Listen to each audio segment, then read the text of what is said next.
Hay algo dentro de tu cerebro que está tomando decisiones por ti. Y lo hace todos los días, sin que te des cuenta. No es tu fuerza de voluntad. No es tu disciplina. Es una sustancia invisible que decide qué te atrae, qué te engancha y qué te hace volver una y otra vez. Se llama dopamina y ahora mismo podría estar controlando tu vida. Vivimos en la era de la gratificación instantánea. Un mundo donde todo está diseñado para ser rápido, fácil y adictivo. Deslizas, haces clic, recibes una notificación y tu cerebro responde. No porque quieras, sino porque está programado para hacerlo. Durante miles de años, la dopamina fue clave para nuestra supervivencia. Nos motivaba a buscar comida, a explorar, a aprender. Pero hoy, ese mismo sistema está siendo explotado. Y lo peor es que la mayoría ni siquiera lo sabe. La dopamina no es placer, como muchos creen. Es anticipación. Es esa sensación que aparece antes de obtener algo, antes de abrir un mensaje, antes de ver un video, antes de recibir un me gusta. Es lo que te impulsa a buscar, no a disfrutar. Tu cerebro no está diseñado para ser feliz. Está diseñado para perseguir. Esa diferencia lo cambia todo, porque durante mucho tiempo se habló de la dopamina como si fuera la molécula del placer. Como si cada vez que sientes algo agradable, el cerebro simplemente liberara dopamina y ahí terminara la historia. Pero la realidad es más extraña y, en cierto sentido, más inquietante. La dopamina no te premia solo cuando consigues algo. Muchas veces te empuja mucho antes, te enciende antes, te orienta antes, te pone en movimiento antes. Es una especie de promesa química. No te dice, ya estás satisfecho. Te susurra otra cosa. Ve por eso, busca, acércate, no te detengas todavía. Y si entiendes eso, empiezas a mirar tu vida cotidiana de otro modo. Porque entonces muchas conductas, que parecían simples distracciones, empiezan a revelar su mecanismo más profundo. No vuelves al teléfono solo por costumbre. No abres una app solo por aburrimiento. No buscas una notificación solo por curiosidad inocente. Muchas veces estás siguiendo esa corriente interna que te empuja hacia la posibilidad de una recompensa. No la recompensa en sí, la posibilidad. Ese matiz es decisivo. Porque el cerebro humano, en gran parte, no fue construido para quedarse quieto disfrutando lo obtenido. Warner fue moldeado durante millones de años para detectar oportunidades, perseguir señales, anticipar recursos y moverse hacia lo que podría aumentar sus probabilidades de sobrevivir. Comida, refugio, vínculo, exploración, aprendizaje, novedad. Durante casi toda la historia de la especie, esa maquinaria fue una ventaja inmensa. Sin ella, quizá no habríamos explorado territorios nuevos. No habríamos salido a buscar alimento. No habríamos insistido, aprendido, probado, arriesgado. La dopamina fue, en muchos sentidos, una fuerza de empuje, no una almohada de descanso. Y todavía lo es. Solo que ahora vive en un mundo para el que no fue diseñada. Un mundo donde la promesa de recompensa ya no aparece, de vez en cuando, en forma de fruta madura, casa, descubrimiento o vínculo real. Aparece todo el tiempo, en el bolsillo, en la pantalla, en la vibración del teléfono, en el punto rojo de una notificación, en el scroll que nunca termina, en la posibilidad de que, si bajas un poco más, aparezca algo nuevo.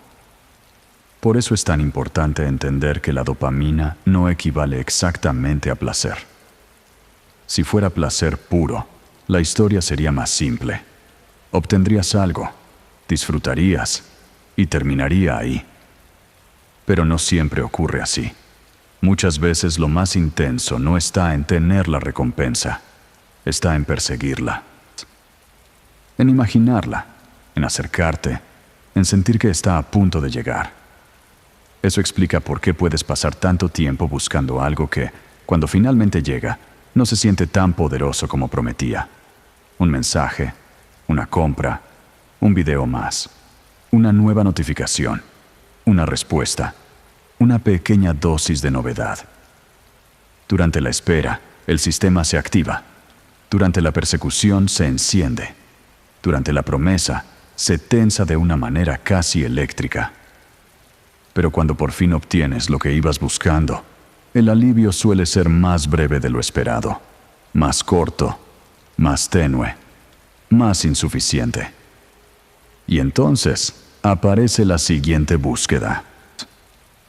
No porque seas débil, no porque te falte carácter, no porque haya algo roto en tu esencia, sino porque el sistema fue hecho precisamente para seguir moviéndose, para no quedarse demasiado tiempo quieto en la satisfacción, para volver a orientar la atención hacia lo próximo, hacia lo nuevo, hacia la siguiente promesa. Eso tiene algo de brillante y algo de peligroso. Brillante, porque gracias a eso aprendemos, exploramos, insistimos, nos adaptamos, construimos. Peligroso, porque en un entorno saturado de estímulos y recompensas artificiales, esa misma fuerza puede quedar atrapada en un ciclo que nunca descansa. En otras palabras, la dopamina no quiere necesariamente que estés pleno, quiere que sigas yendo. Y esa lógica, en el mundo moderno, puede volverse una trampa casi perfecta, porque ahora hay miles de cosas compitiendo por activar ese mecanismo.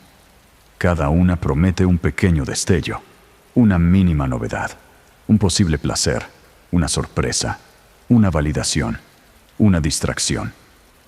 Tu cerebro, fiel a su historia evolutiva, responde, porque fue hecho para responder. No distingue con claridad entre una búsqueda que mejora tu vida y una búsqueda que solo captura tu atención durante unos segundos más. Ambas pueden parecer, por un instante, valiosas. Ambas pueden encender el mismo motor. Y aquí aparece una verdad incómoda. Muchas veces no deseas tanto el contenido como deseas la activación que viene con perseguirlo. No quieres solo ver un mensaje, quieres el pequeño temblor de anticipación antes de abrirlo. No quieres solo consumir un video, quieres la corriente que te empuja a buscar uno más. No quieres solo la respuesta, quieres la sensación de que algo está a punto de ocurrir. La dopamina vive ahí, en ese borde, en ese casi, en ese todavía no, pero ya viene. Por eso la espera puede sentirse tan viva y la llegada tan breve. Esto no solo afecta tus hábitos digitales, afecta la forma en que vives muchas cosas. La compra, la comida, el trabajo, el deseo, la validación, la fantasía de que, cuando llegue eso que falta, por fin te vas a sentir completo. Pero muchas veces no ocurre así, porque el motor no fue hecho para detenerse con facilidad. Fue hecho para reiniciar la búsqueda. Entender esto cambia incluso la forma de mirar tu propia insatisfacción. Quizá no siempre estás vacío porque te falte algo real. Quizá a veces estás atrapado en un sistema que aprendió a vivir excitado por la promesa y decepcionado por la llegada. Eso es muy distinto, porque ya no habla de falla moral, habla de mecanismo. Y cuando entiendes el mecanismo, te recuperas algo de libertad. No toda, pero sí una parte. La parte que deja de confundirse tanto. La parte que puede empezar a notar. Esto no es hambre real. Esto no es necesidad profunda. Esto no es deseo limpio. Esto es activación. Esto es anticipación. Esto es el motor empujándome otra vez. No para demonizar la dopamina. No para convertirla en enemiga. No para vivir en guerra con todo lo que te atrae, sino para comprender que dentro de ti opera una fuerza que no siempre busca tu bienestar sereno. Muchas veces busca mantenerte buscando. Y quizá ahí empieza la verdadera toma de conciencia. No cuando dices, me falta disciplina, sino cuando sospechas algo más preciso. Tal vez he pasado demasiado tiempo obedeciendo una maquinaria que confunde búsqueda con vida. Y si eso es cierto, entonces la pregunta ya no es solo ¿qué me gusta? La pregunta se vuelve más profunda. ¿Qué está empujando realmente mi atención? Porque si el motor invisible ya está encendido, alguien allá afuera aprendió a usarlo mejor que tú. Durante miles de años, el sistema dopaminérgico tuvo una tarea clara: empujarte hacia aquello que aumentaba tus probabilidades de vivir, aprender, encontrar recursos y vincularte. Pero hoy, ese mismo sistema vive rodeado de estímulos diseñados para capturarlo. Y ahí empieza la trampa moderna. Porque ya no se trata solo de que existan cosas placenteras a tu alrededor. Siempre existieron. La diferencia es otra. Ahora hay industrias enteras estudiando cómo activar, sostener y reciclar tu anticipación el mayor tiempo posible. No quieren solo que uses una aplicación. Quieren que vuelvas. No quieren solo que mires una vez. Quieren que te cueste salir. No quieren solo darte contenido. Quieren convertir tu atención en hábito. Y para lograrlo, no necesitan convencerte con argumentos racionales. Les basta con tocar los mecanismos correctos. Novedad, sorpresa, recompensa variable, validación social, promesa de algo mejor a un scroll de distancia. Eso es lo inquietante. La trampa no funciona porque seas ingenuo. Funciona porque está diseñada para un cerebro como el tuyo. Un cerebro que responde a señales de posible recompensa, que se activa ante la incertidumbre, que presta más atención cuando no sabe exactamente qué viene, pero sospecha que podría ser relevante, agradable o socialmente valioso. Aquí aparece una pieza central de todo el problema: la recompensa variable. No recibir siempre lo mismo, no saber exactamente cuándo vendrá algo interesante, no tener una certeza completa, solo una posibilidad. Y esa posibilidad, curiosamente, puede enganchar más que una recompensa fija. Porque cuando el cerebro no sabe con exactitud cuándo llegará lo que busca, la anticipación se intensifica, la atención se sostiene, la búsqueda continúa. Es la lógica de las máquinas tragamonedas, de los juegos de azar, de ciertos mecanismos digitales, de la notificación que a veces trae algo importante y a veces no, del feed que a veces es aburrido y de pronto, entre 10 cosas irrelevantes, muestra algo que te activa de verdad. Esa mezcla es potentísima, no por casualidad, por diseño. Si cada vez que abrieras una app obtuvieras exactamente el mismo resultado, el cerebro perdería interés mucho antes. La previsibilidad mata parte de la tensión dopaminérgica. Pero si no sabes qué viene, sí podría haber una novedad. Si quizá esta vez sí aparezca algo más interesante, más gracioso, más indignante, más deseable, más validante, entonces el motor sigue encendido. Y el scroll continúa. Eso explica por qué tantas personas no sienten exactamente placer profundo usando ciertas plataformas y aún así no pueden soltarlas con facilidad. No porque estén disfrutando mucho en cada momento, sino porque están atrapadas en una secuencia de anticipación, micro recompensa y nueva búsqueda. Un ciclo corto, rápido, fragmentado, pero muy eficaz para capturar atención. También por eso el entorno digital tiene algo casi hipnótico. No solo te muestra cosas, te mantiene esperando la siguiente, y luego la siguiente, y luego otra más, como si cada estímulo prometiera que el próximo, quizá, será el que por fin justifique todo ese tiempo entregado. Pero casi nunca ocurre, porque el sistema no fue hecho para darte cierre, Fue hecho para prolongar la búsqueda. Eso es muy importante. El diseño no apunta a tu satisfacción completa. Apunta a tu permanencia. Tu permanencia es rentable. Tu calma, no necesariamente. Y una vez que entiendes eso, que empiezas a mirar de otro modo muchas cosas que parecían neutras. El color de los iconos, la vibración exacta de una notificación, la forma en que una plataforma reparte lo interesante entre mucha banalidad, la manera en que el contenido nunca termina del todo, la lógica del uno más. Nada de eso es ingenuo.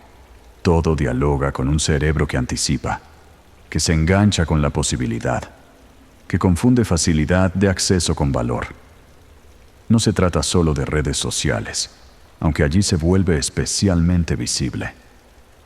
Pasa también con compras, con apuestas, con pornografía, con ciertos videojuegos, con noticias, con series que terminan cada capítulo justo donde más necesitas saber qué sigue, con aplicaciones de delivery que reducen cada deseo a una espera breve y una recompensa inmediata.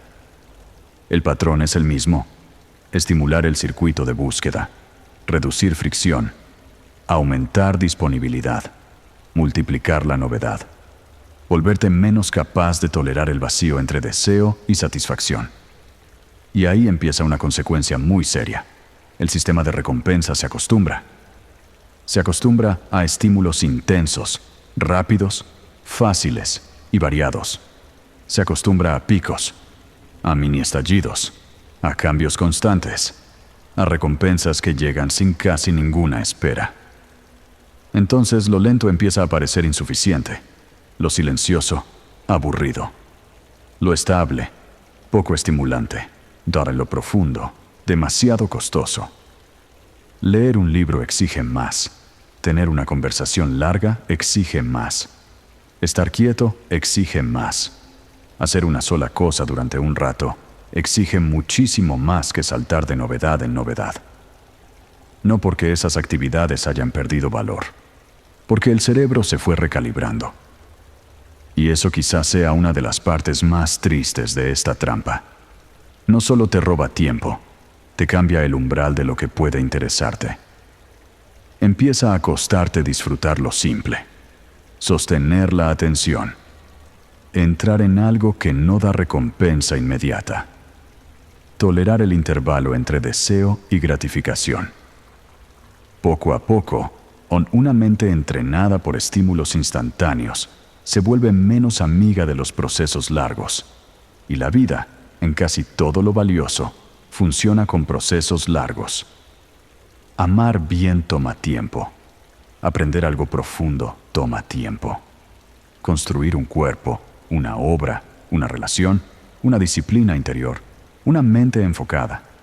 Todo eso exige repetición sin recompensa inmediata constante.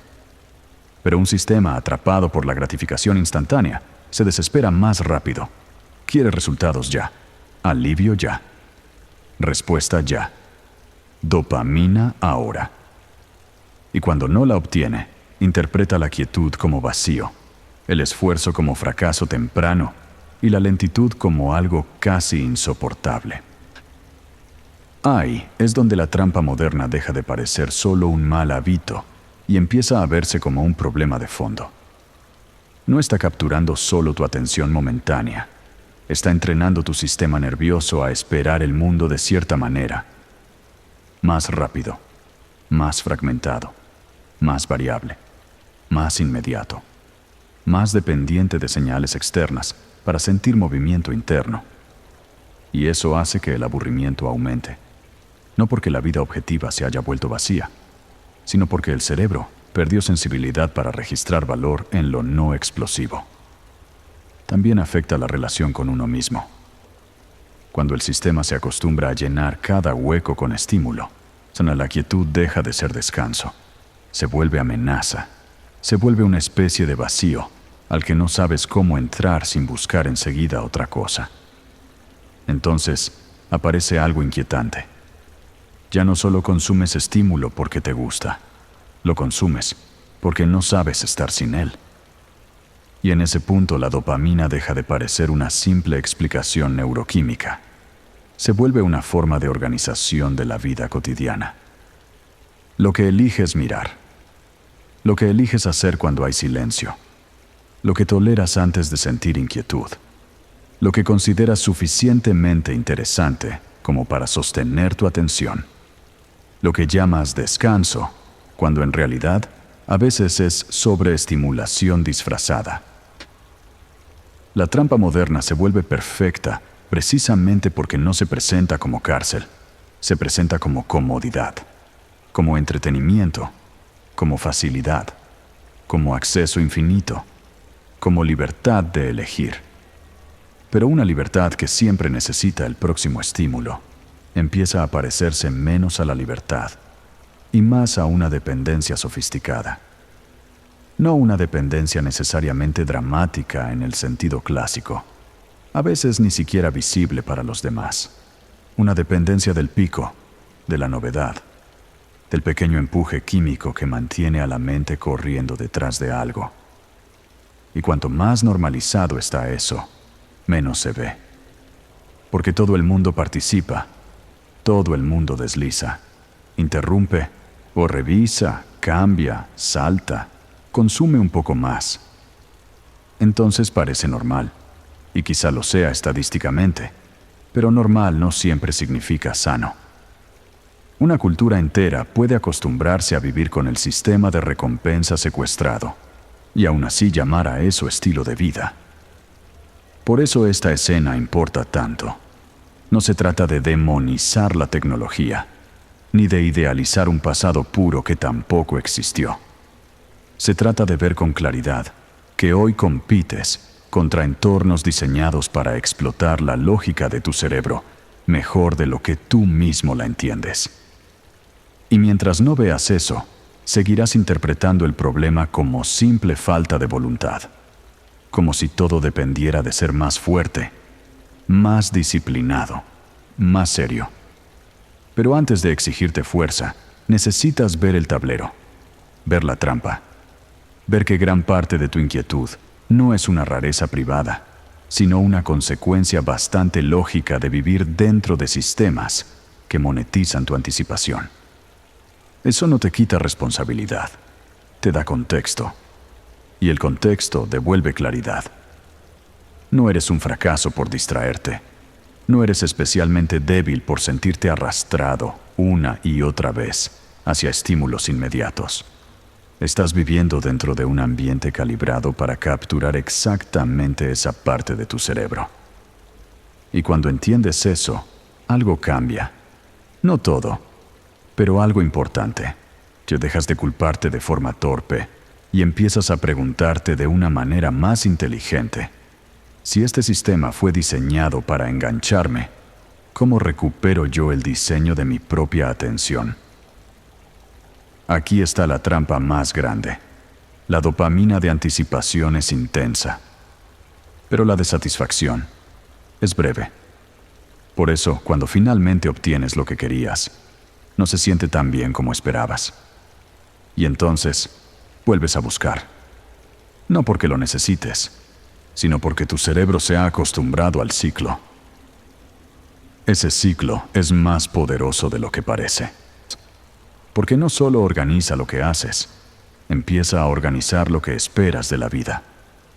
Te acostumbras a sentir más intensidad en la persecución que en la llegada, más energía en el ya casi que en el ya está, más excitación en la promesa que en la experiencia real de haber obtenido algo.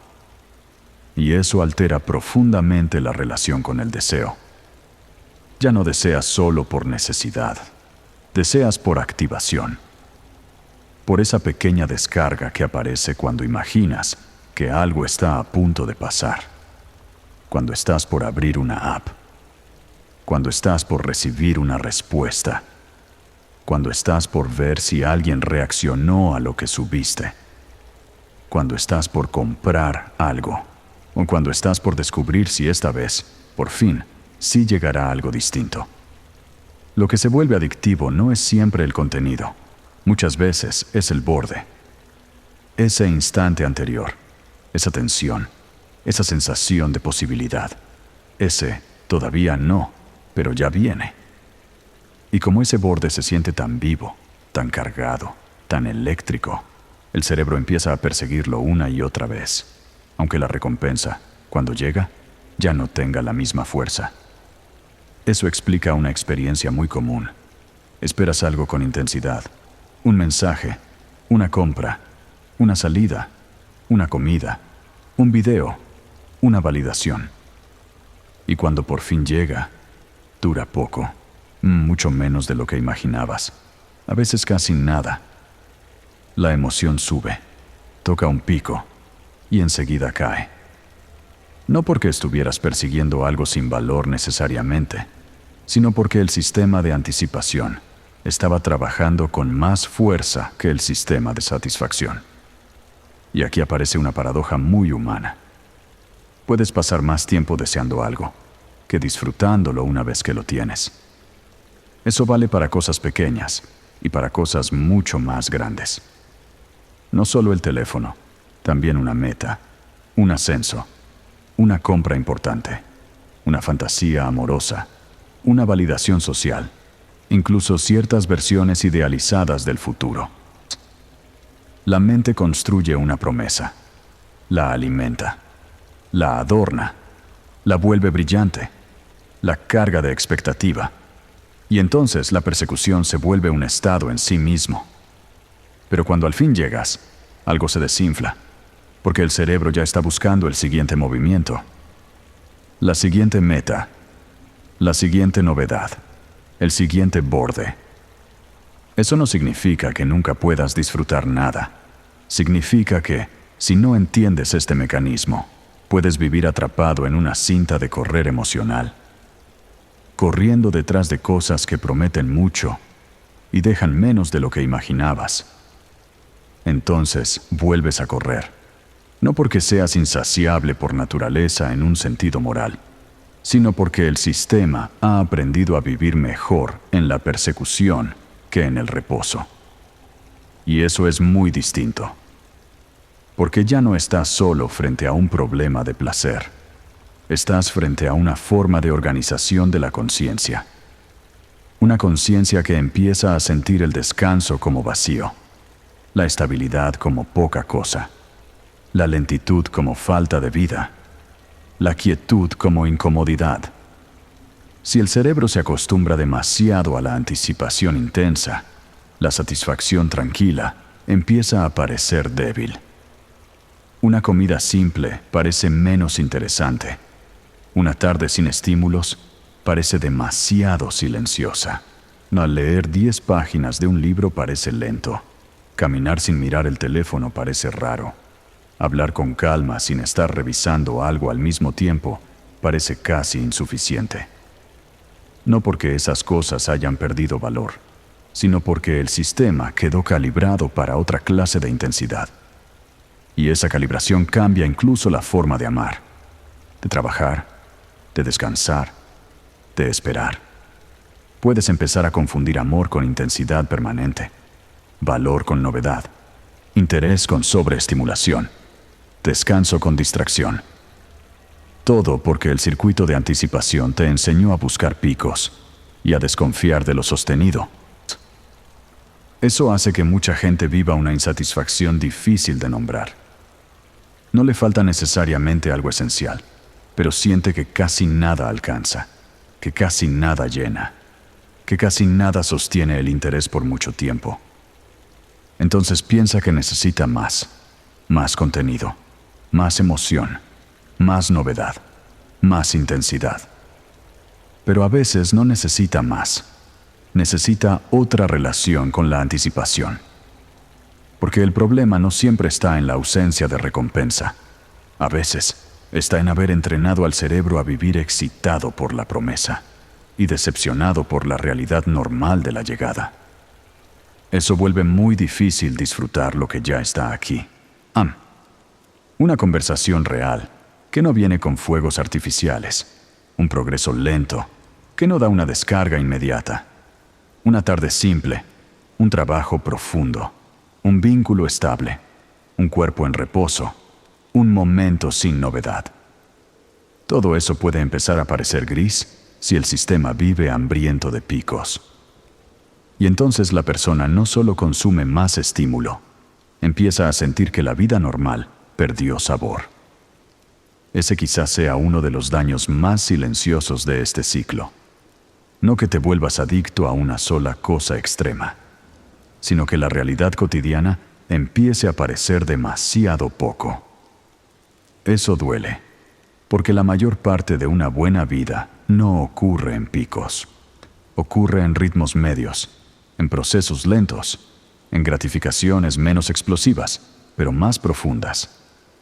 Aprender algo, construir algo, sostener una relación, leer con atención, pensar sin interrupción, descansar de verdad, sentir placer sin persecución constante.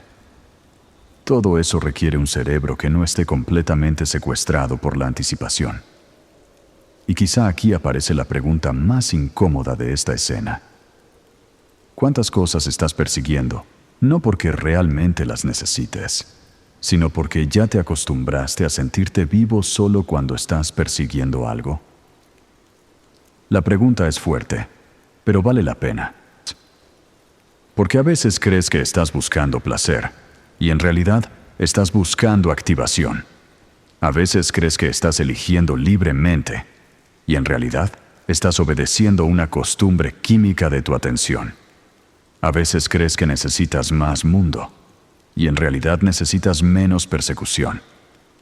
Eso no significa renunciar al deseo, ni demonizar la ambición, ni convertirte en una persona apagada.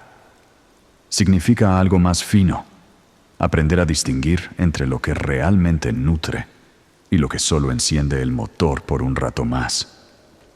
Porque una vida dominada por la anticipación puede sentirse muy llena y al mismo tiempo profundamente vacía. Llena de estímulos, o no llena de movimiento, llena de búsqueda.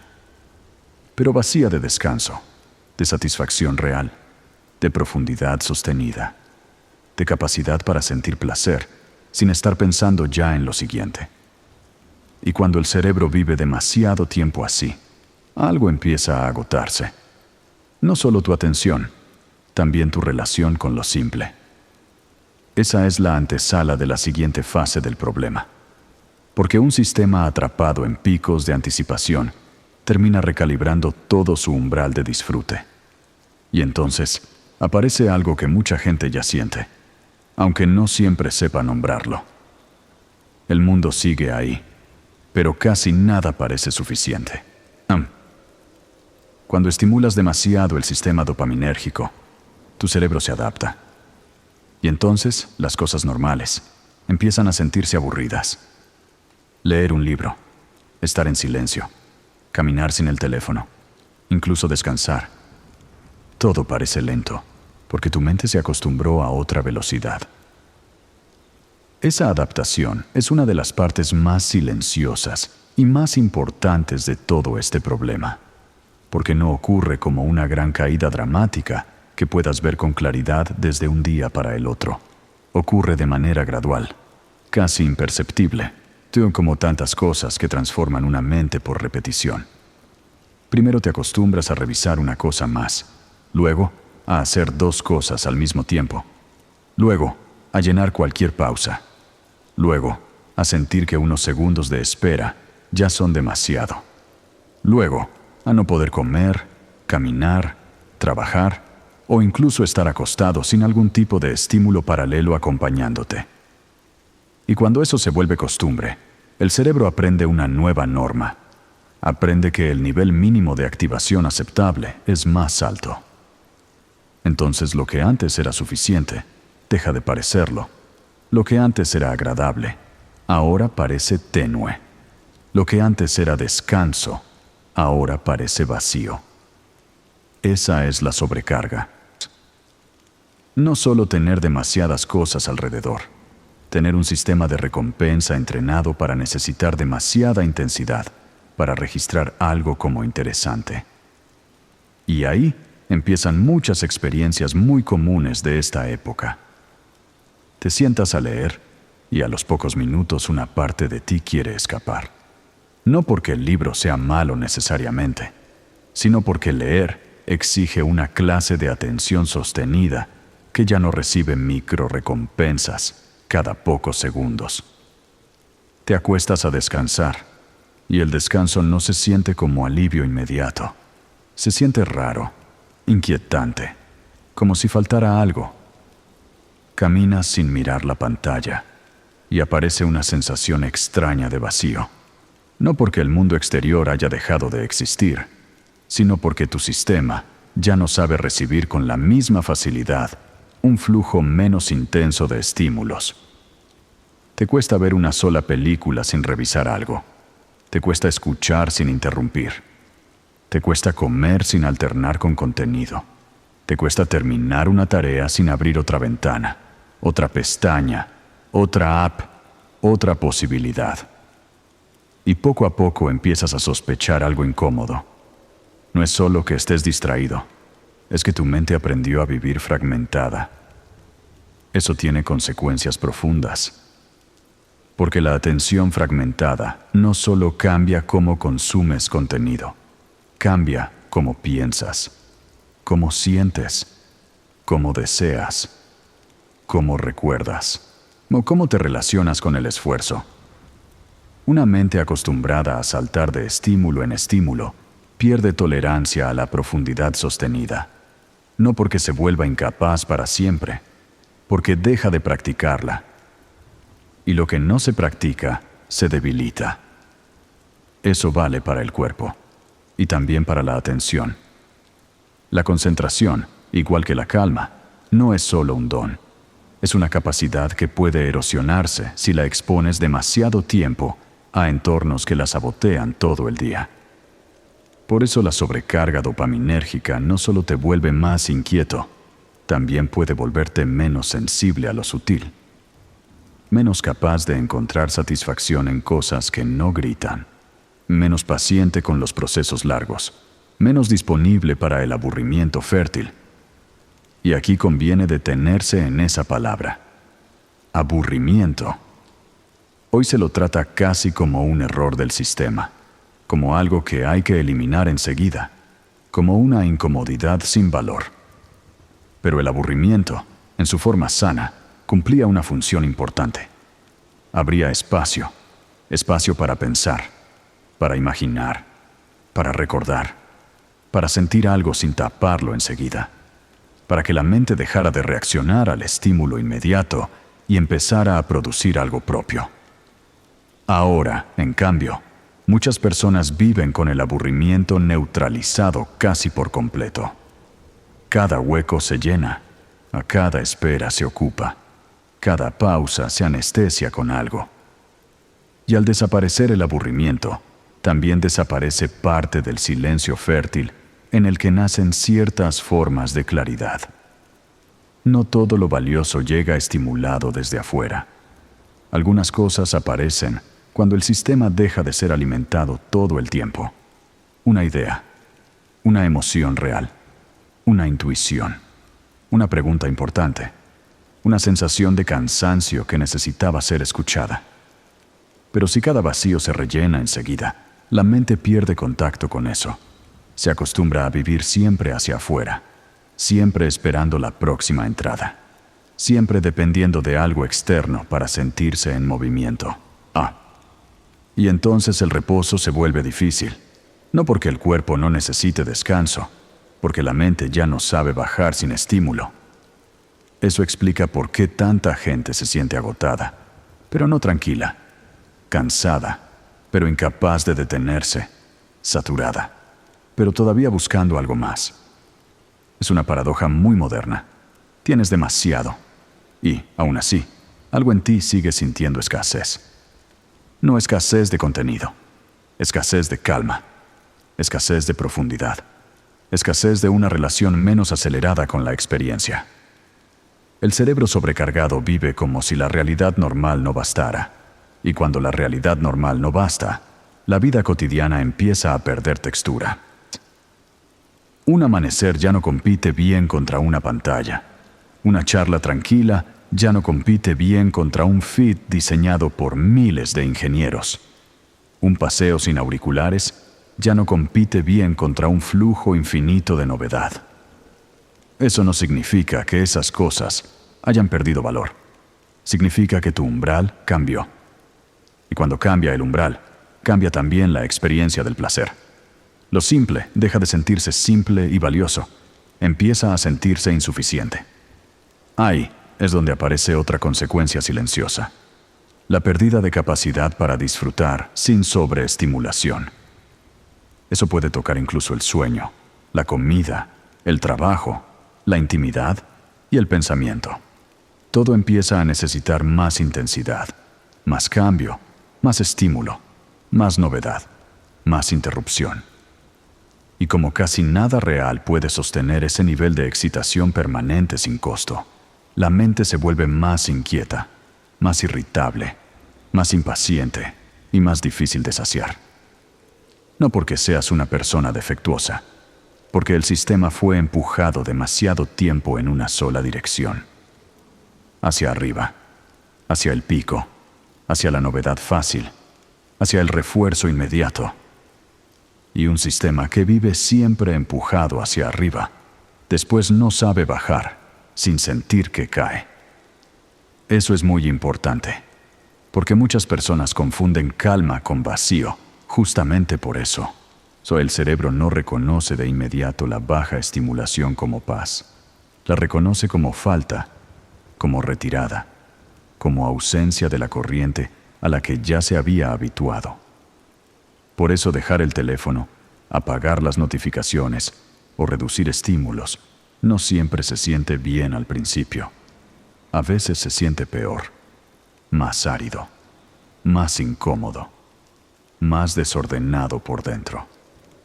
No porque la calma sea mala, porque el sistema está desacostumbrado a ella. Eso también explica por qué muchas personas dicen cosas como: no puedo concentrarme, no puedo terminar nada, no puedo estar quieto, no sé por qué me siento tan vacío si todo el tiempo estoy ocupado.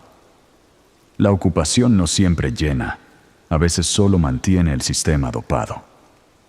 Y cuando se apaga la ocupación, aparece el costo, la dificultad para sostener presencia sin recompensa inmediata, la dificultad para habitar una sola cosa, la dificultad para no correr enseguida hacia otro estímulo. También cambia la relación con el esfuerzo profundo, porque el esfuerzo profundo rara vez da dopamina rápida, da otra clase de satisfacción, más lenta, más sólida, más ligada al sentido que al pico. Aprender un idioma, leer un libro largo, entrenar el cuerpo con paciencia, construir algo desde cero, escribir, pensar, meditar, estudiar de verdad. Nada de eso compite bien con estímulos diseñados para dar recompensa inmediata. Y sin embargo, casi todo lo que construye una vida más profunda vive justamente ahí, en lo que no brilla tan rápido, en lo que no premia a los 10 segundos, en lo que no genera un pico instantáneo, pero sí una estructura más fuerte con el tiempo. Por eso el cerebro sobrecargado no solo se distrae más, también pierde confianza en los procesos largos. Y cuando pierde esa confianza, la vida entera se vuelve más impaciente.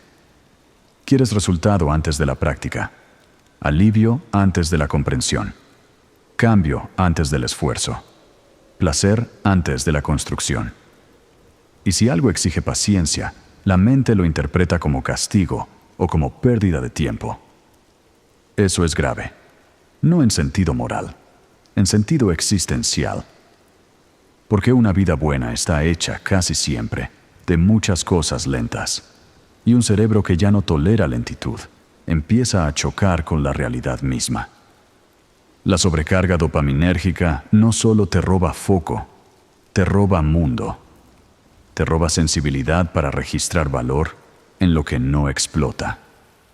Te roba intimidad con lo simple, o te roba el umbral de calma desde el cual podrías volver a sentir gusto por cosas mucho más humanas y mucho más hondas. Esa es la razón por la que tanta gente, aún llena de estímulo, se siente cada vez más vacía. No porque la vida no tenga nada que ofrecer, porque su sistema ya no sabe cómo recibir casi nada sin un pico. Y si eso es así, entonces la pregunta deja de ser solo ¿cómo dejo de distraerme tanto? La pregunta empieza a ser otra. ¿Cómo le devuelvo sensibilidad a un cerebro que ya no sabe disfrutar sin persecución constante? Por eso existe algo llamado ayuno de dopamina, pero el nombre puede confundir. No significa eliminar la dopamina, no significa apagar el cerebro, no significa vivir sin placer, sin deseo o sin motivación. La dopamina no es tu enemiga, la necesitas para aprender, moverte, crear, vincularte, explorar y sostener esfuerzo. El problema no es tener dopamina, el problema es vivir sobreestimulado. El llamado ayuno dopaminérgico, cuando se entiende bien, no es una guerra contra la química del cerebro, es una pausa, una reducción, un intento de sacar al sistema, aunque sea por un rato, de ese bombardeo constante de novedad. Recompensa rápida y anticipación inagotable. No buscas quedarte sin deseo, buscas recuperar sensibilidad. Esa diferencia es fundamental. Son porque mucha gente escucha ayuno de dopamina y cree que se trata de una especie de purificación extrema. Nada de pantallas, nada de música, nada de placer, nada de estímulo, nada de vida. Pero no se trata de castigar al cerebro. Se trata de dejar de empujarlo todo el tiempo hacia el pico. Piensa en algo simple. Si entras a una habitación muy perfumada durante horas, llega un momento en que ya casi no percibes el aroma. No porque haya desaparecido, porque te acostumbraste. Con la sobreestimulación pasa algo parecido. Cuando el sistema vive inundado de pequeñas recompensas rápidas, se acostumbra a un umbral alto de excitación. Y entonces, lo simple deja de sentirse suficiente. Reducir estímulo, por un tiempo, no busca volverte una persona vacía. Busca darle al sistema la oportunidad de volver a registrar con más claridad lo que antes ya ni notaba. Eso incluye cosas muy concretas: silencio, espera, aburrimiento, lectura sostenida, una caminata sin teléfono, una comida sin pantalla, un rato sin alternar entre 6 estímulos distintos. Todas esas cosas, que antes eran normales, hoy a muchas personas les resultan incómodas. No porque sean malas, porque el sistema ya no tolera bien la baja intensidad. Ahí es donde el ayuno dopaminérgico, bien entendido, se vuelve útil, no como moda, no como rito de pureza, como recalibración. Una recalibración del umbral de recompensa, una manera de decirle al cerebro: no todo tiene que ser inmediato, no todo tiene que explotar, no todo tiene que venir con novedad constante para tener valor. Y aquí conviene ser muy claros: los primeros momentos no siempre se sienten bien. Ese es uno de los grandes malentendidos. Se supone que si estás haciendo algo sano, deberías sentir alivio inmediato. Pero muchas veces no pasa así. Cuando reduces estímulo después de mucho tiempo de sobrecarga, lo que aparece al principio puede ser inquietud, vacío, impaciencia, sensación de que falta algo, una incomodidad difícil de nombrar. No porque el silencio sea malo, no porque estar sin pantalla sea dañino, no porque tu mente esté fallando, sino porque el sistema estaba acostumbrado a otra intensidad y ahora protesta, como protesta el cuerpo cuando dejas un hábito que ya se había vuelto costumbre fisiológica. El cerebro dice, en silencio: ¿dónde está lo siguiente? ¿Dónde está el pico? ¿Dónde está la pequeña descarga? ¿Dónde está la novedad que solía venir a rescatarme de cualquier hueco? Y si no entiendes esto, puedes confundir el proceso. Puedes pensar que la pausa no sirve, que estás peor, que la calma es aburrida, que el descanso no es para ti. Pero a veces lo que estás sintiendo no es una verdad profunda sobre tu personalidad, es abstinencia de intensidad. Eso cambia mucho la manera de verlo, porque ya no te defines como alguien incapaz de disfrutar la quietud. Empiezas a reconocer algo más preciso. Tu sistema se había habituado a una velocidad artificial. Y como toda habituación, necesita tiempo para aflojar. Por eso el verdadero ayuno dopaminérgico no consiste en una renuncia teatral de 24 horas para después volver exactamente al mismo ciclo. Consiste más bien en introducir espacios donde el cerebro deje de ser alimentado compulsivamente por recompensas pequeñas, rápidas y variables. Espacios reales, no perfectos, pero reales. Un rato del día sin revisar notificaciones. Una mañana sin abrir redes sociales antes de que la mente despierte del todo. Una comida sin pantalla. Un paseo sin auriculares. Un trabajo hecho de a una cosa por vez. Un tiempo de espera donde no llenas de inmediato el vacío. Eso parece poco, pero no es poco, porque el sistema aprende de esas repeticiones. Aprende que puede tolerar el intervalo. Aprende que el aburrimiento no lo destruye. Aprende que el silencio no es una amenaza. Aprende que la atención sostenida sigue siendo posible. Y, poco a poco, empieza a cambiar algo muy importante. No solo el hábito externo, la sensibilidad interna. Empiezas a notar más, a sentir más matices, a no necesitar tanta estimulación para registrar interés, a recuperar una forma de placer más lenta y más limpia. Ese es el verdadero beneficio, no sentir menos, sentir de un modo menos secuestrado. También conviene entender que no todos los estímulos son iguales. Eso es importante. No se trata de meter en la misma bolsa una conversación profunda, una caminata al sol, tocar un instrumento, cocinar con calma o leer una página con atención, y compararlo con el scroll infinito, las recompensas variables o los estímulos fragmentados, diseñados para enganchar. Ambos generan movimiento en el cerebro, claro, pero no organizan igual la atención. No dejan el mismo residuo. No acostumbran al sistema al mismo tipo de gratificación. Hay placeres que abren y hay estímulos que capturan. Hay actividades que exigen presencia, paciencia y un vínculo más lento con el tiempo. Y hay otras que solo alimentan el reflejo de buscar una micro recompensa más. Por eso el ayuno dopaminérgico, en su versión más sabia, no significa sacar toda forma de placer de la vida. Significa reducir aquellas fuentes que entrenan al cerebro a vivir hambriento de intensidad inmediata. No es ascetismo vacío, es higiene mental. Algo parecido a cuando decides no comer todo el tiempo ultraprocesados. No porque la comida sea enemiga, no porque quieres recuperar la capacidad de percibir sabor sin necesitar exceso. Con la atención y la recompensa pasa algo parecido. Si todo el tiempo alimentas el sistema con lo más rápido, lo más brillante, lo más variable y lo más fácil, después lo sutil pierde presencia. Pero si bajas un poco esa intensidad, algo empieza a volver. El gusto por lo lento, la capacidad de esperar, la posibilidad de terminar una tarea sin salir corriendo hacia otra, el placer menos explosivo, pero más estable. Y quizá aquí aparece una verdad incómoda. Mucha gente no quiere realmente desintoxicarse de estímulo. Quiere seguir recibiéndolo, pero dejar de sufrir sus consecuencias.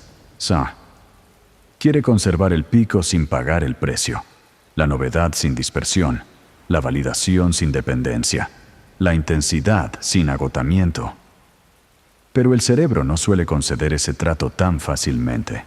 Si lo entrenas para perseguir estímulos rápidos, te pedirá más de eso. Si lo entrenas para tolerar pausas, también aprenderá eso.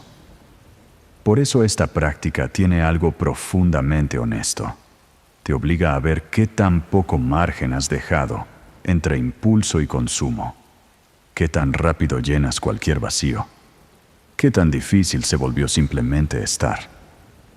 Y esa observación puede ser dura, porque al principio aparece una especie de desnudez mental. Sin tanto estímulo, emergen el cansancio, la ansiedad de fondo, las preguntas no resueltas, la incomodidad contigo mismo, la sensación de vacío que antes estaba tapada. Eso también explica por qué tanta gente vuelve enseguida al ruido. No porque le encante de verdad, porque el ruido tapa. El ayuno dopaminérgico, bien hecho, no solo reduce picos, también te muestra qué había debajo de los picos.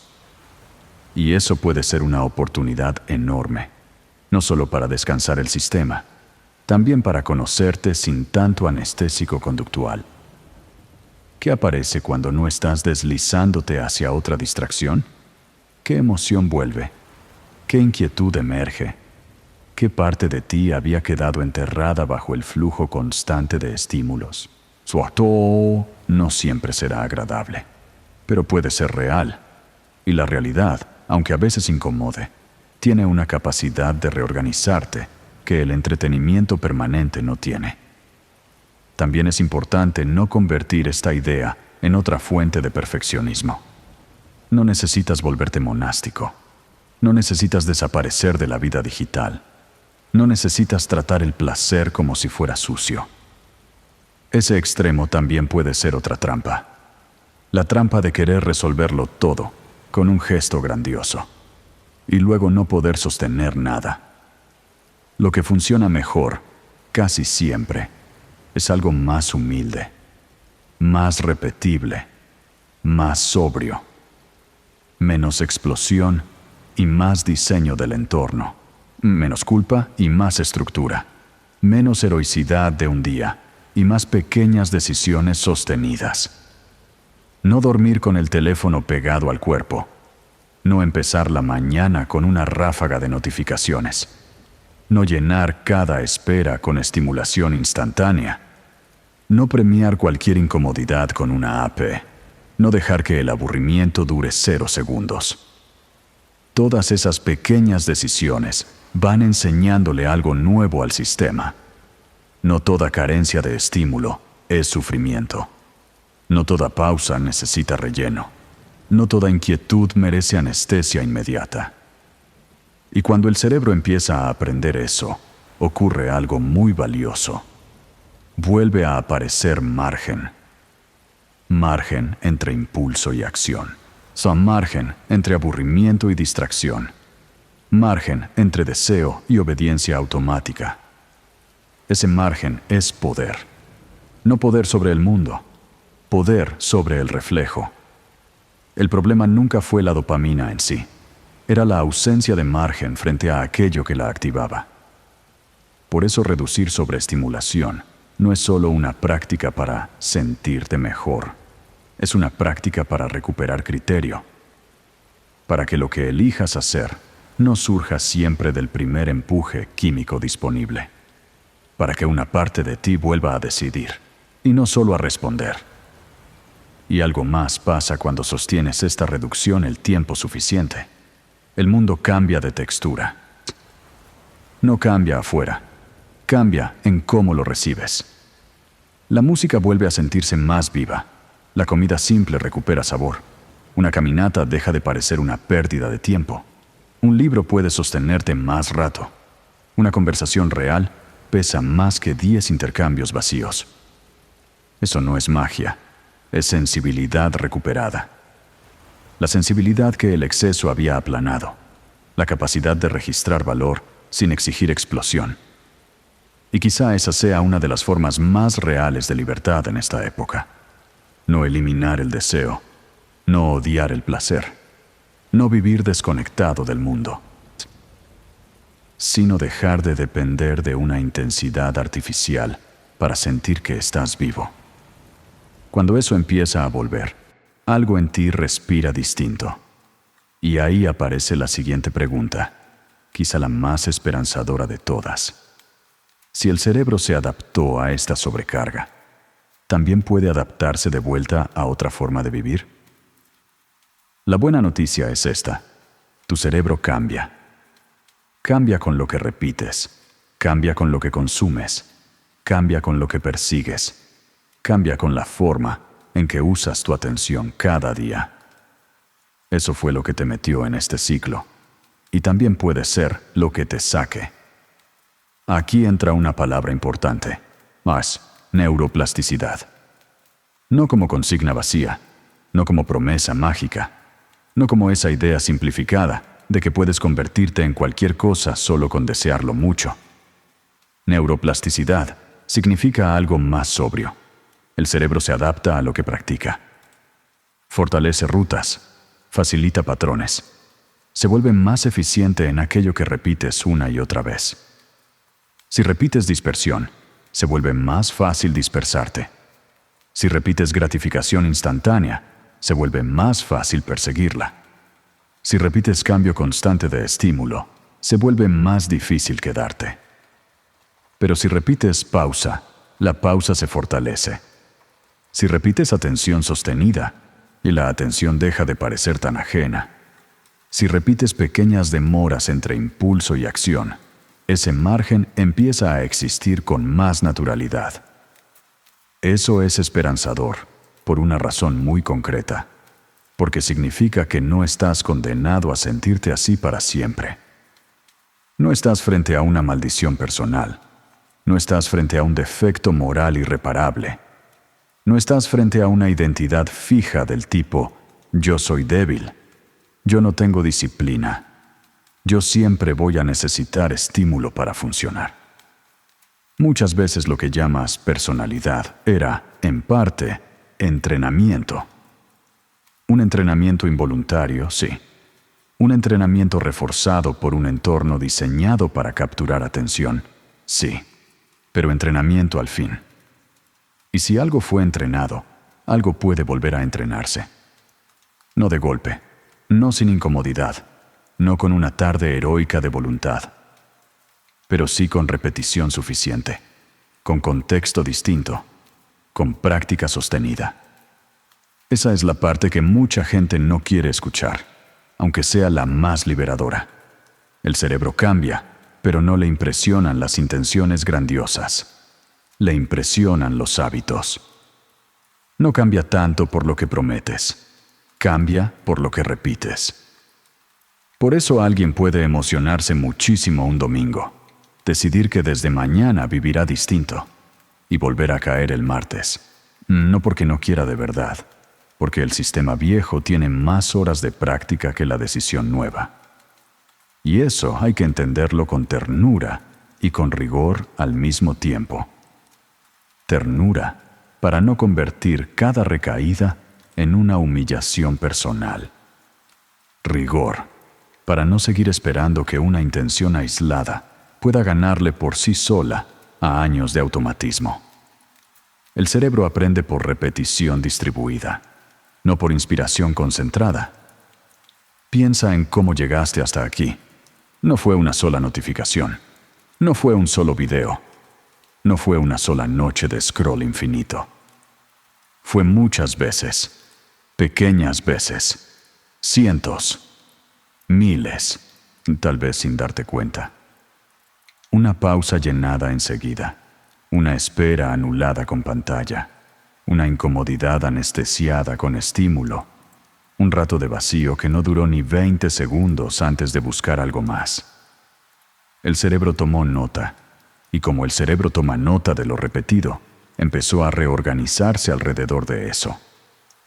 Entonces también tomará nota si empiezas a repetir otra cosa. No necesita grandes discursos, necesita evidencia cotidiana, necesita experiencias nuevas que se repitan lo suficiente como para dejar huella. Un rato de atención sostenida, una comida sin pantalla, un momento de aburrimiento no interrumpido, una caminata sin teléfono, una tarea hecha hasta el final sin saltar a otra, un impulso que no obedeces de inmediato. Cada una de esas pequeñas escenas le enseña algo distinto al sistema. Le enseña que no toda espera mata, que no toda quietud es vacío, que el placer no necesita siempre un pico, que el interés puede volver a nacer en lo lento, que el silencio no es una falla del entorno. Eso es neuroplasticidad en la vida real. No una teoría bonita, una reeducación de la experiencia. Y aquí hay algo importante. La plasticidad no es neutralmente optimista, es neutralmente fiel. El cerebro no se adapta solo a lo bueno, se adapta a lo repetido. Tío, esa es la mala noticia cuando lo repetido te perjudica. Y la gran noticia cuando decides cambiar el patrón. Porque entonces ya no tienes que preguntarte solamente ¿qué me pasa? Empiezas a preguntarte algo más útil. ¿Qué está practicando mi cerebro cada día? Eso ordena mucho. Quizá está practicando interrupción constante. Quizá está practicando alivio inmediato frente a cualquier incomodidad. Quizá está practicando dopamina rápida y rechazo a todo lo que requiere demora. Quizá está practicando ansiedad anticipatoria cada vez que el entorno queda en silencio. Pero si puedes ver qué está practicando, entonces también puedes empezar a rediseñar la práctica. No toda la vida de una vez. La siguiente hora, el siguiente gesto, la siguiente pausa. Eso hace el cambio más realista, más encarnado, menos teatral. No te preguntas, ¿cómo me convierto en alguien completamente distinto mañana? Te preguntas, ¿qué patrón pequeño dejo de reforzar hoy? ¿Y qué patrón pequeño empiezo a reforzar en su lugar? Ese tipo de preguntas sí cambia cerebros. También conviene recordar algo que suele olvidarse. Lo que al principio cuesta mucho, con práctica puede volverse menos costoso. Hoy te cuesta leer sin revisar el teléfono, pero eso no significa que siempre te costará igual. Hoy te cuesta estar quieto, pero eso no significa que tu mente haya perdido para siempre la capacidad de bajar. Hoy te cuesta hacer una sola cosa por vez, pero eso no significa que la atención profunda esté muerta. Significa, muchas veces, que esas rutas están menos fortalecidas que otras, nada más. Y las rutas menos usadas pueden volver a fortalecerse, no instantáneamente, pero sí de forma real. Eso es muy importante porque evita dos errores comunes. El primero, culparte de forma torpe, como si todo fuera un fallo de carácter. El segundo, resignarte, como si ya no hubiera nada que hacer. La plasticidad desarma ambos extremos. No te absuelve de practicar, pero tampoco te condena a quedarte donde estás.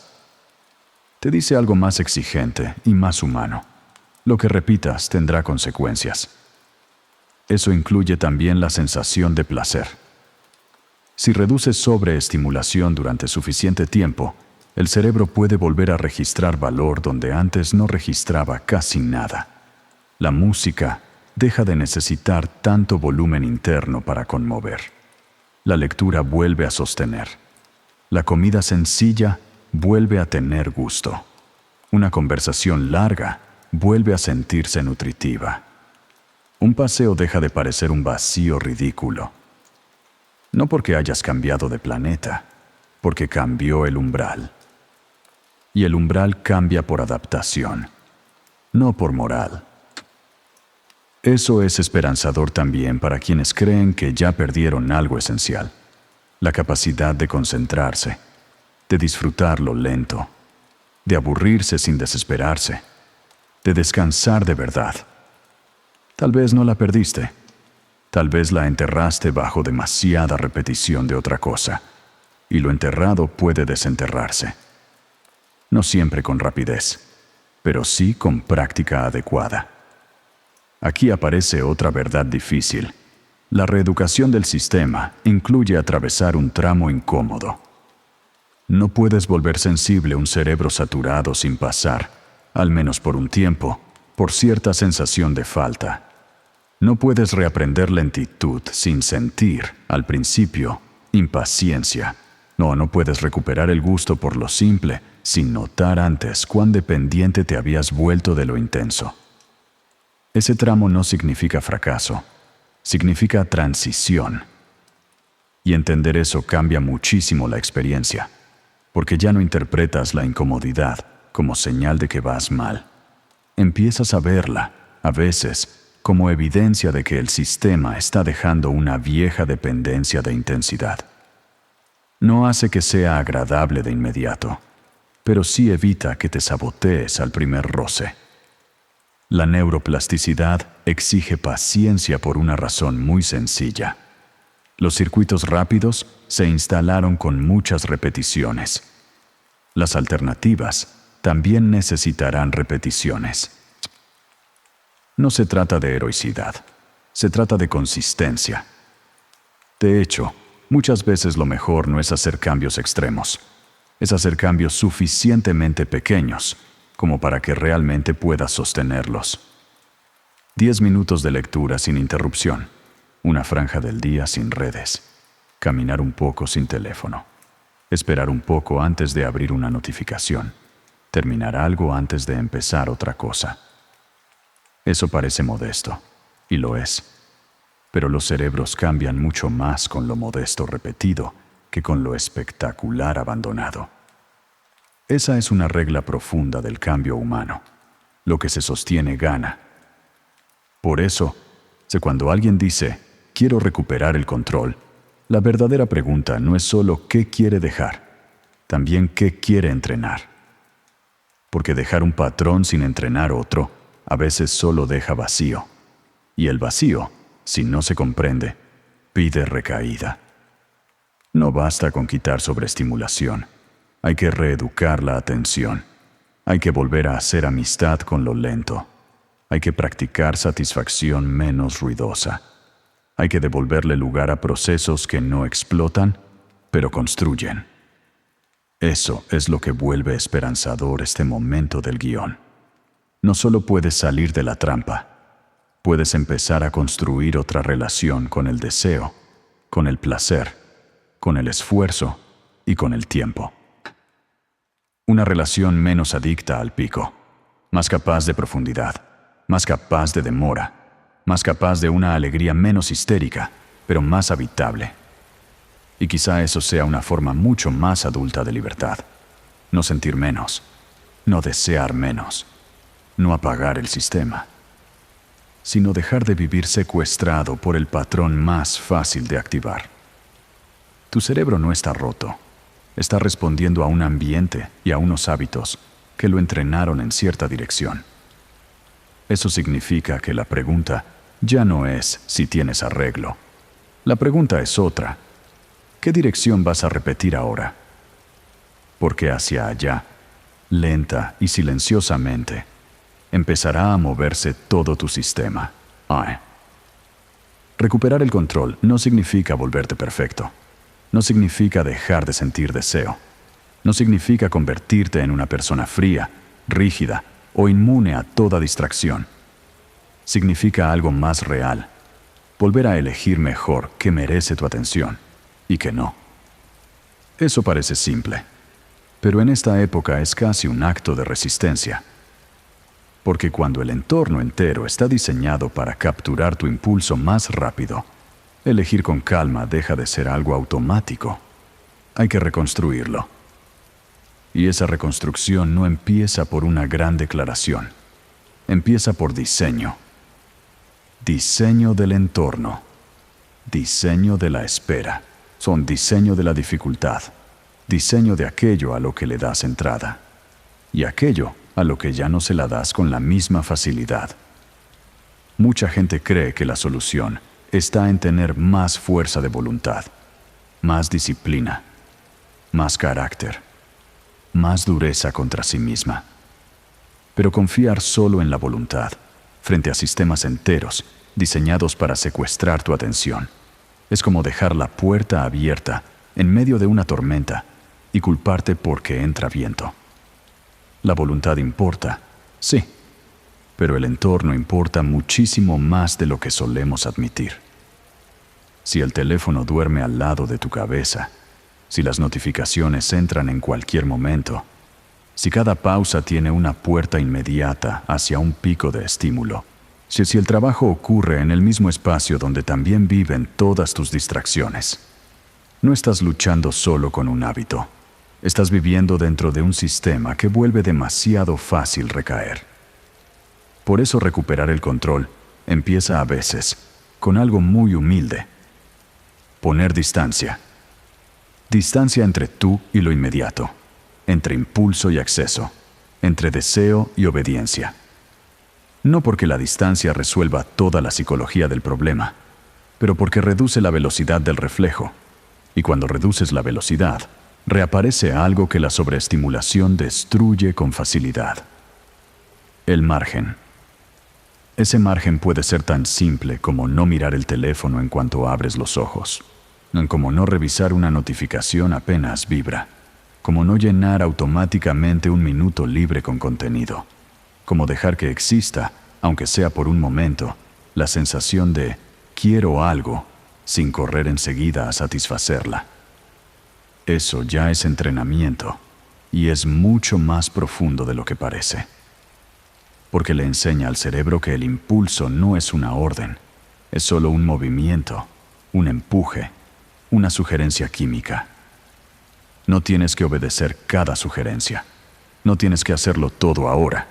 No tienes que vivir disponible para cada pequeña llamada de la dopamina rápida. Al principio, claro, eso incomoda. Porque el sistema que se acostumbró a obedecer rápido siente la demora como una pérdida, como una pequeña abstinencia, como una incomodidad que quiere resolver de inmediato. Pero ahí está justamente el entrenamiento. No en no sentir esa incomodidad, en no convertirla automáticamente en conducta. Eso cambia mucho, porque una vida entera puede organizarse alrededor de esa diferencia. Una persona puede sentir impulso y obedecerlo. Otra puede sentir impulso y observarlo unos segundos antes de decidir. La diferencia entre ambas no siempre es que una tenga menos deseo. A veces es que una ha practicado más el espacio entre deseo y acto. Y ese espacio se fortalece igual que cualquier otra capacidad, con repeticiones pequeñas, frecuentes, silenciosas. Por eso no necesitas empezar por una transformación extrema. No necesitas prometerte que jamás volverás a caer en el scroll, en la ansiedad de revisar o en la búsqueda rápida de micro recompensas. Eso suele ser demasiado grande para durar. Lo que sí puede durar es otra cosa. No desbloquear el teléfono a la primera señal de aburrimiento. Esperar 5 minutos antes de abrir una app que sabes que te arrastra. Trabajar un rato sin alternar ventanas. Comer sin estímulo paralelo. Terminar una cosa antes de empezar la siguiente. Cada una de esas decisiones parece pequeña, pero educa. Educa la atención. Educa el sistema de recompensa. Educa la relación entre impulso y acción. Educa la tolerancia al vacío entre deseo y satisfacción. Y aquí aparece algo fundamental. Recuperar el control no consiste solo en quitar, también consiste en reemplazar. Porque si sacas un pico dopaminérgico pero no construyes otra forma de habitar el tiempo, el sistema se queda buscando lo viejo con más desesperación. Entonces no basta con dejar de, hay que empezar a volver a. Volver a caminar sin necesidad de anestesia constante. Volver a leer, aunque al principio cueste. Volver a escuchar una canción completa. Volver a cocinar sin correr. Volver a una conversación que no depende de la novedad incesante para sostenerse. Volver a estar en una habitación sin llenar cada hueco. Eso es importante porque el cerebro no solo necesita perder una costumbre, necesita redescubrir otras fuentes de regulación y de placer. Fuentes más lentas, más profundas, menos explosivas, pero mucho más habitables. La gratificación instantánea grita, la satisfacción profunda habla más bajo. Por eso al principio cuesta escucharla. El sistema viene acostumbrado al ruido. Pero cuando insistes, algo cambia. Lo lento recupera textura. Lo simple vuelve a tener sabor. La atención sostenida deja de parecer una tortura tan grande. El aburrimiento deja de sentirse como un abismo y empieza a aparecer un espacio. Y en ese espacio ocurren cosas muy importantes. Piensas mejor. Deseas con más claridad. Sientes con menos interferencia. Descubres qué querías de verdad y qué solo perseguías por activación. Eso también es recuperar el control. No solo hacer menos scroll, saber mejor qué estaba pasando dentro de ti cuando lo hacías. Porque muchas veces la conducta no era el problema final. Era la solución rápida a otra cosa, a ansiedad, a vacío, a cansancio, a soledad, a miedo de estar quieto, a dificultad para sostener una emoción sin taparla. Si no ves eso, puedes cambiar una conducta por un tiempo y luego reemplazarla por otra parecida. No porque hayas fallado, porque el fondo sigue ahí. Por eso recuperar el control incluye una pregunta incómoda, pero necesaria. ¿Qué estoy intentando no sentir cuando corro hacia el estímulo? A veces la respuesta es simple: aburrimiento. A veces es más compleja: ansiedad, tristeza, inquietud, cansancio de existir sin recompensa inmediata. No siempre hace falta resolver toda esa profundidad de una vez, pero sí conviene dejar de vivir como si el problema fuera solo una falta abstracta de disciplina. Muchas veces hay una emoción debajo del hábito, y cuando aprendes a verla, el hábito pierde algo de su misterio. Deja de parecer una fuerza oscura e incomprensible. Empieza a verse como una respuesta, no siempre buena, pero respuesta al fin. Eso permite construir algo mucho más inteligente. No solo barreras, también refugios. No solo límites externos, también prácticas que regulen sin secuestrar. Respirar un poco antes de reaccionar. Escribir una idea en lugar de abrir una app bomba. Mirar por la ventana. Caminar. Estirar el cuerpo. Tomarte unos minutos sin entrada constante de estímulo. No porque esas cosas sean mágicas, porque le enseñan al sistema que hay otras formas de atravesar una incomodidad, sin darle siempre la misma recompensa instantánea. Aquí aparece otra verdad importante. El control no vuelve cuando ganas una gran batalla. Vuelve cuando rediseñas muchas escenas pequeñas. La primera hora del día. La forma en que trabajas. La forma en que descansas. La manera en que entras en una espera. La manera en que atraviesas el aburrimiento. La manera en que terminas la noche. Todo eso entrena. Todo eso deja huella. Todo eso le dice al cerebro qué clase de vida estás practicando. Y quizá por eso el cambio real no suele verse tan espectacular desde afuera. Se ve casi aburrido, menos impulsivo, menos lleno de picos, más simple. Pero por dentro, ese aburrimiento aparente es otra cosa. Es recuperación de soberanía. Soberanía sobre tu atención, sobre el ritmo de tu día, sobre la forma en que una plataforma, una notificación o una promesa de novedad entran en tu sistema. No se trata de dejar de disfrutar, se trata de no regalar el timón. Porque una cosa es elegir placer, otra muy distinta es vivir arrastrado por cualquier cosa que active el sistema un poco. Recuperar el control también exige aceptar una incomodidad esencial.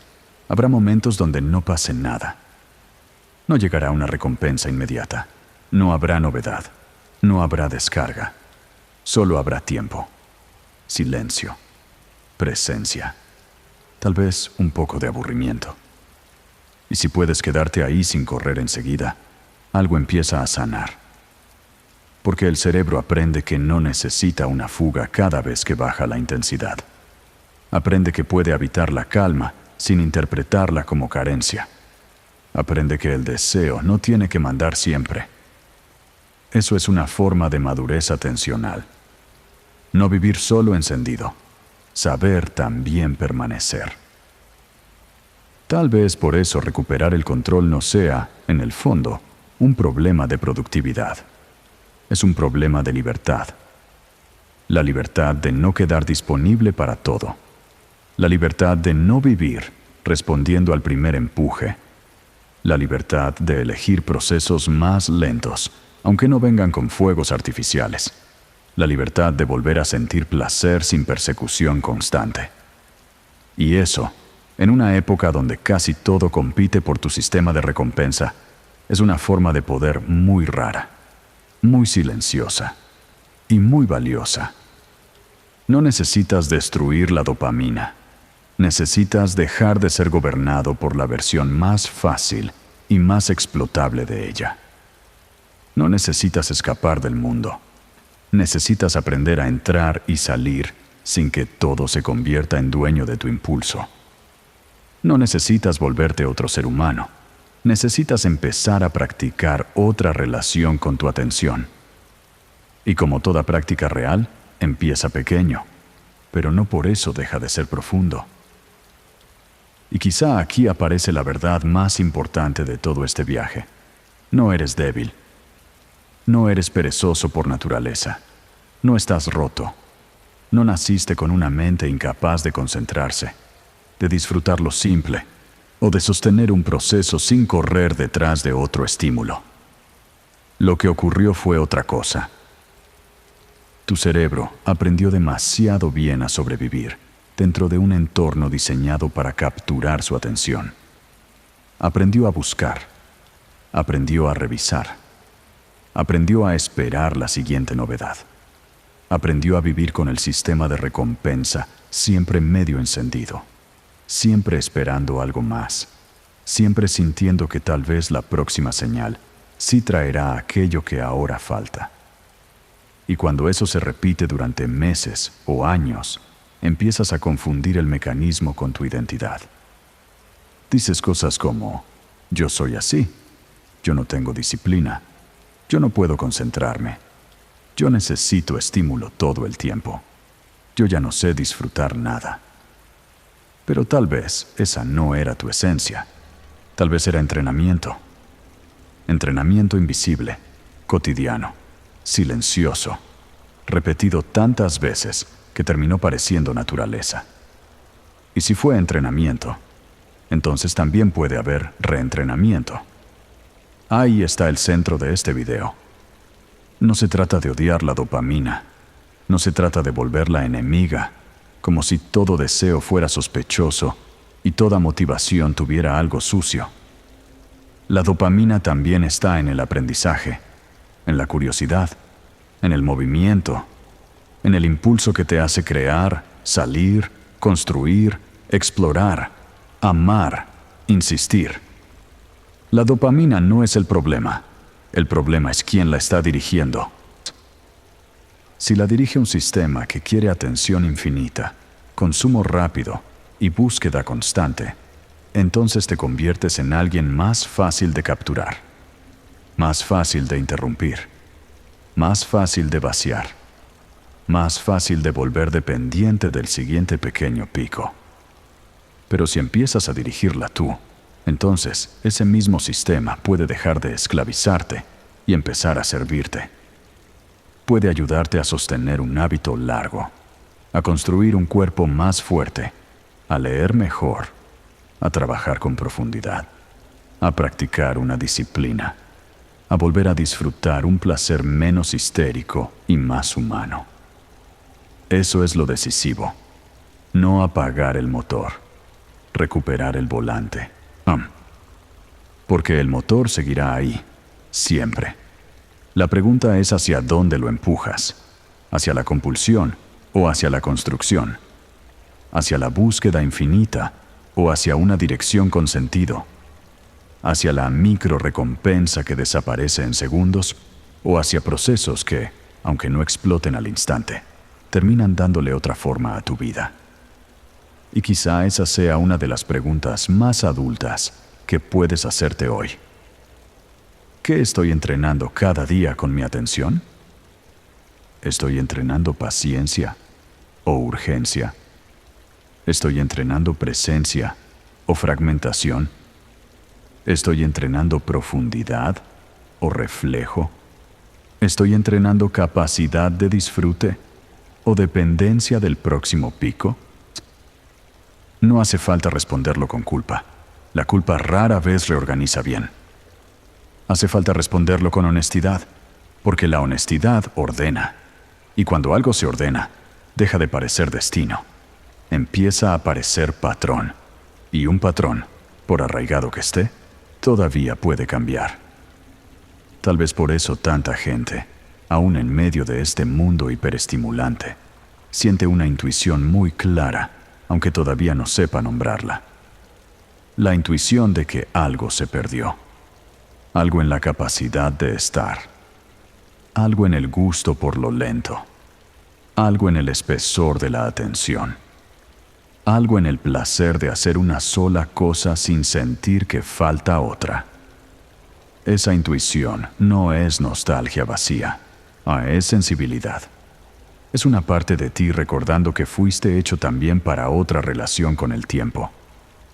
Una relación donde el deseo no tiene que vivirse como persecución sin fin, donde el placer no depende de la saturación, donde la mente no necesita correr siempre hacia el siguiente estímulo para sentir que existe. Y quizá eso sea lo más esperanzador de todo. No necesitas salir del mundo, no necesitas irte a una montaña, no necesitas convertirte en un asceta perfecto. Solo necesitas empezar a dejar de regalarle todo tu sistema de recompensa a aquello que mejor sabe secuestrarlo. Empezar a proteger ciertas horas, ciertos vacíos, ciertas pausas, ciertos rituales simples donde tu mente vuelva a recordar que la vida no está hecha solo de perseguir, también está hecha de permanecer.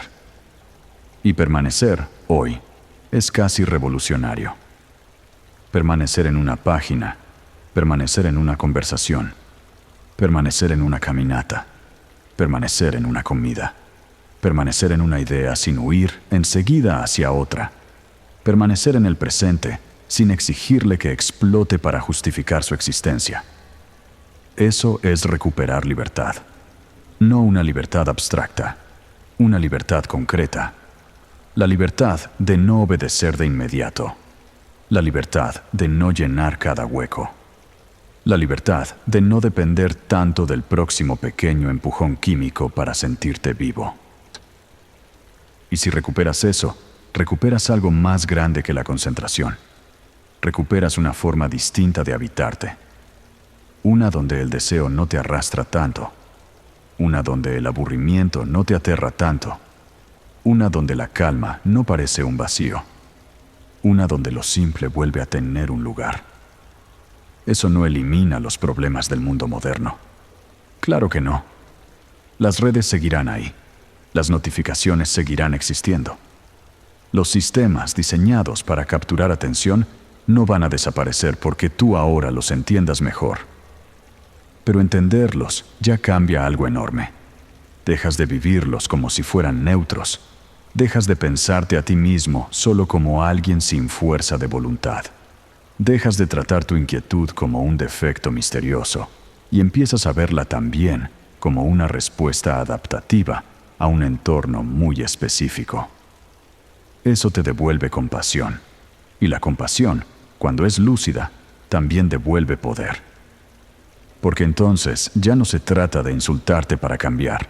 Se trata de rediseñar tu relación con el estímulo, con el tiempo, con la espera, con el placer, con la atención. La gran pregunta, entonces, ya no es solo cómo dejo de distraerme. La gran pregunta es esta. ¿Cómo quiero usar mi deseo? Porque tu deseo puede ser explotado por sistemas ajenos, o puede convertirse en una fuerza para construir una vida más profunda. Puede quedar atrapado en microrecompensas, o puede volverse paciencia, práctica, oficio, vínculo, presencia, lectura, disciplina, cuerpo, trabajo real, amor más estable, pensamiento más claro. La misma energía, dos destinos muy distintos, Y quizá ahí, justamente ahí, se juega una parte muy importante de la vida adulta. No en no tener impulsos, en aprender a no entregarles el mando. No en matar la motivación, en elegir mejor a qué la entregas. No en volverte inmune a toda gratificación, en dejar de vivir secuestrado por la más fácil. Tal vez mañana sigas sintiendo ganas de revisar el teléfono sin motivo. Tal vez sigas teniendo impulsos viejos. No, tal vez la mente siga buscando atajos. Eso no significa que fallaste. Significa que el sistema sigue siendo el sistema, pero ahora tú lo ves. Y ver un mecanismo ya es empezar a salir un poco de él, porque lo que antes parecía yo empieza a mostrarse también como patrón. Y un patrón, por fuerte que sea, ya no es una sentencia. Es algo que puedes observar, interrumpir, reentrenar. Tal vez no todo de una vez, pero sí escena por escena, día por día, decisión por decisión. A veces una vida cambia así, no con una revelación gigantesca, con una cantidad suficiente de pequeñas recuperaciones de atención. No mirar, no abrir, no llenar, esperar un poco, sostener una página más, caminar sin ruido, comer sin pantalla, escuchar hasta el final. Cada una de esas cosas parece mínima, pero juntas le enseñan al cerebro algo muy valioso. No todo deseo tiene que terminar en consumo inmediato. No toda incomodidad exige anestesia. No todo momento necesita convertirse en estímulo. Y cuando el cerebro aprende eso, algo en la vida se vuelve más espacioso, más respirable, menos reactivo, más tuyo. Tal vez la dopamina no te estaba quitando la vida. Tal vez estaba organizándola en una dirección que alguien más había elegido mejor que tú. Ahora puedes empezar a elegirla tú. No desde la perfección, desde la conciencia. Y la conciencia sostenida, al final, cambia más de lo que parece. Si este viaje te acompañó esta noche, puedes suscribirte al canal, dejar tu like y seguir por aquí. Cada noche, una idea distinta puede ayudarte a recuperar un poco de claridad en medio del ruido. Y si quieres, deja en los comentarios una sola frase. ¿Qué estímulo sientes que más está controlando tu atención hoy? Mientras duermes, tu mente despierta